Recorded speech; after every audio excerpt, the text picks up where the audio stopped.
Hello and welcome to this video explanation. In this video, we'll be covering how to solve a linear system using a matrix. So here we have an example problem. Given a matrix A and two generic vectors x and b, first we need to write the linear system corresponding to the matrix equation ax equals to b. And to start off, all we're going to want to do is replace A, X, and B with what they actually are. So matrix A is 1, -2, -1. We've got -2, 3, -2, 2, -4, -1 right there. Then our vector X is just x1, x2, x3, and that would be equal to our vector B, B1, B2, E3. And in order to simplify this, we're really just going to want to multiply our matrix out with our vectors. So this row with this column, and this row with the same column, and lastly this third row. So let's go ahead and do that. We take our first row, we have 1 times x1 gives us x1, minus 2 times x2 gives us minus 2x2, then minus x3. We move on to the second row, so you have -2 times x1 plus 3x2 minus 2x3. And then we continue on to the final row. Minus 4x2 minus x3. And that would still be equal to our right-hand side of the equation. B1, B2, and B3. And what you'll notice is on the left-hand side, we actually just have a single column vector. So in order for our vectors to be equal, all the components need to be equal, which means that this top row has to be equal to the top row on this side.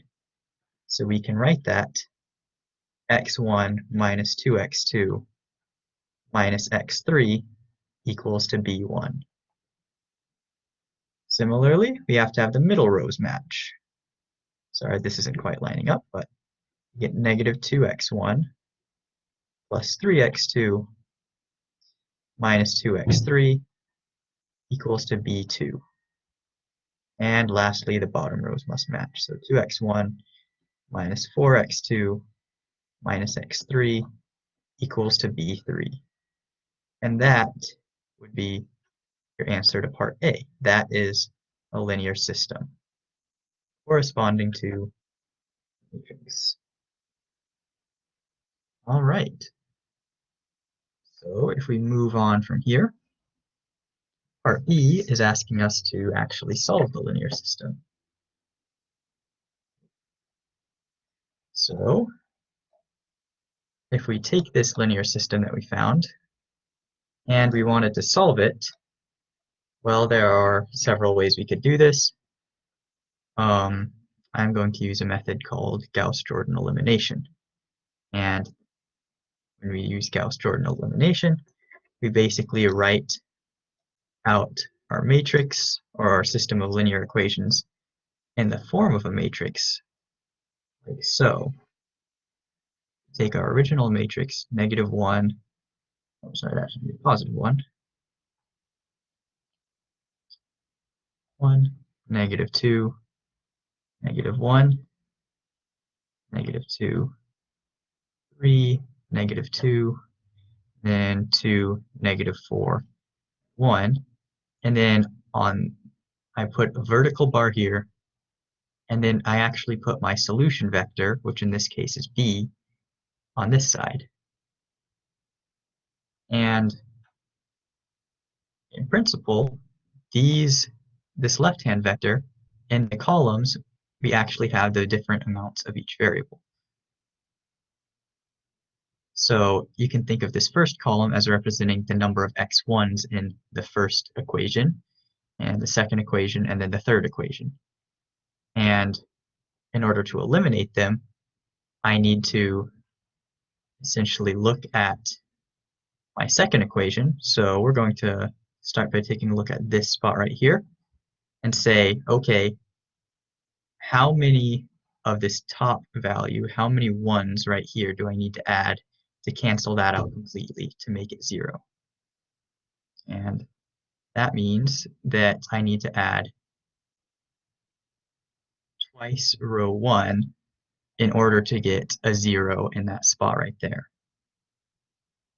Likewise, for this third spot, I'm trying to cancel out all the x1s except in the very top. So to cancel out this third spot, I need to subtract twice the top row. Now, I didn't change my first row, so we'll just leave it like that. The second row, I took the second row and then I added 2 times the first row. I get a 0 in my first spot, but then I also need to account for the other locations. So I do 3 plus 2 times -2, and I get -1 right there. Then for the final spot, I have -2 plus 2 times -2 gives us -4. Continuing on, actually, there is one other thing we need to account for, and that is the right-hand side. So again, my first row did not change, but then the second row, I took the original B2 value and I added twice B1. So I've got 2B1 plus B2 right there. Now for this third row, we need to solve for its values. So we take row 3, -4 minus 2 times -2. Conveniently, that cancels and we get 0. For this final value, we take row 3, so 1 minus 2 times -1 gives us, I copied that down wrong. That should be a -1 right there. So -2, yeah, -1 minus 2 times -1 gives us +1. And I just copied that down wrong. That should have been a -1 from the start. But likewise, you need to account for the right-hand side, so we take -2 times this first row's value, and you leave the B3 there because that's what this section here specifies. All right, so we need to go on doing these row simplifications until we get a matrix that looks like the identity matrix on the left-hand side. That's with 1s on the diagonal and 0s everywhere else. It would look like that. So in order to keep going, I'm going to continue to do these row substitutions.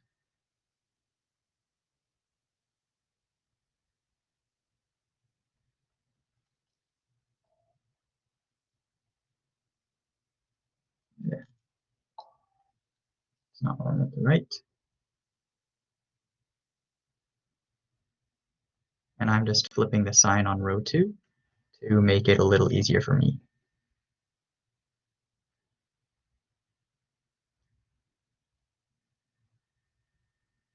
I just prefer to work with positives.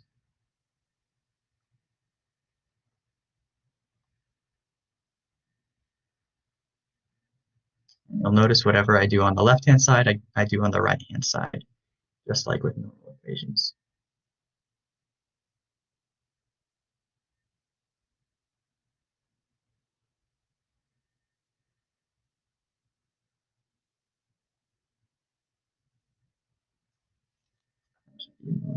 So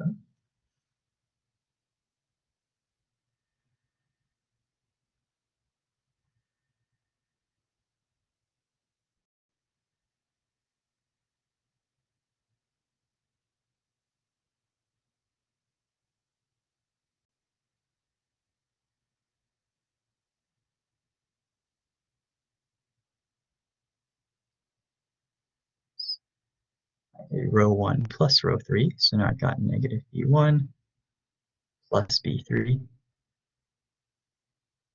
And for row 2, I did row 2 minus 4 row 3. So I have -2B1 plus 8B1 gives 6B1.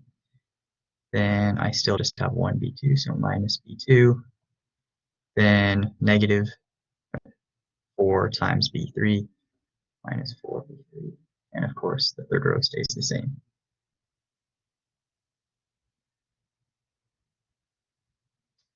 Now we're almost done. Just need to get rid of this last negative 2 right there. And to do that, we'll say that the new row 1 is the old row 1 plus 2 times the current row 2. That would give us 1, 0, 0. On the right-hand side, we take negative b1 plus 2 times 6b1 gives us 11b1. We have now negative 2b2 and negative 7b3. And then the rest just stays the same because we're only changing row 1 in this step.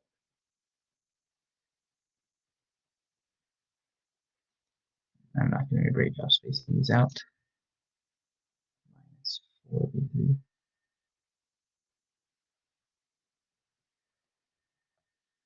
And here I'm actually going to put a plus 0b2 for reasons that I'll explain in a moment. Okay, but in this case, this is actually the end step. If you remember back at the very beginning, this left-hand matrix represents various values of, or represents the varying numbers of our original x variables in the equations.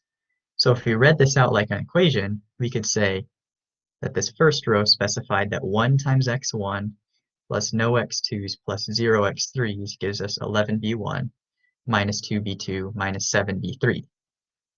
Or in other words, we've solved for x1.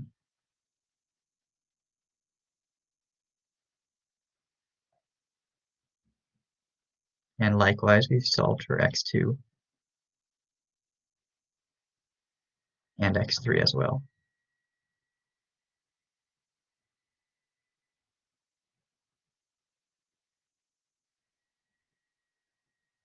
So that would be our answer to part B of our original question.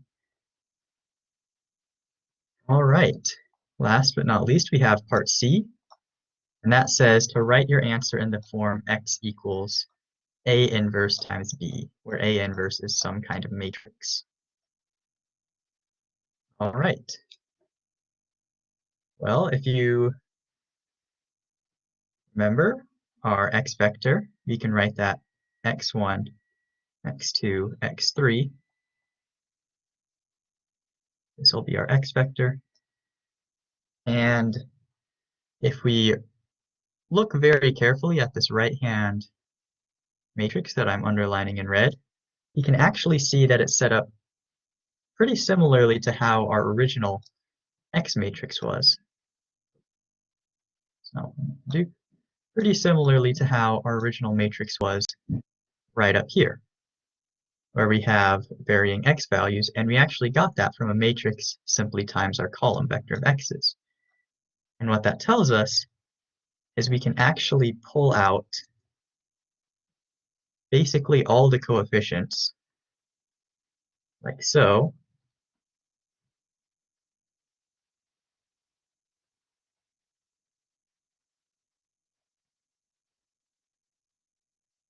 and that's why I put that 0 placeholder right about here, because it reminds me that a 0 needs to go there in the matrix, and then it'll be multiplied by our column vectors of V's.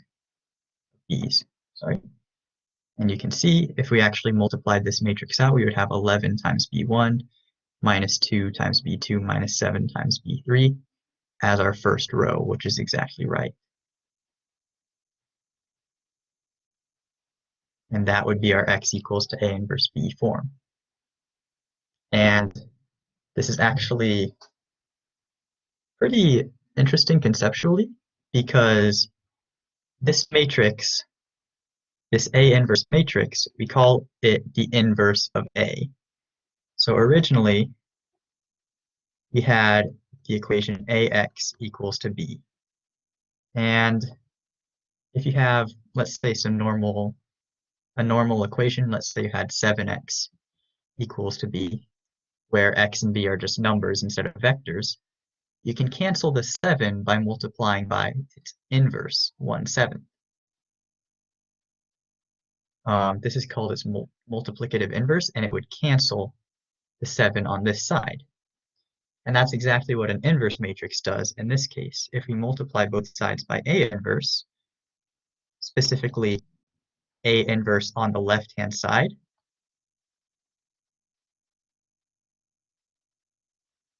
then on the A inverse will actually cancel with that A. You're left with x equals to A inverse times B. And that's what this A inverse matrix is in this case. There are a couple of properties of the inverse matrix that I'm sure you'll get into further along in your course, but I'll just touch on a couple of them briefly here.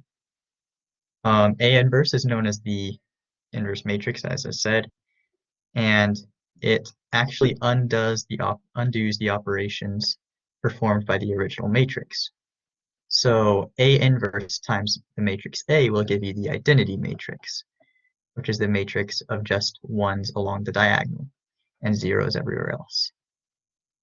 Not all matrices have an inverse. It's based, you can tell whether a matrix has an inverse using something called the determinant, which you'll get to later. But the big thing to know is the inverse of a matrix will undo the matrix's operations. Anyway, thanks for watching and good luck.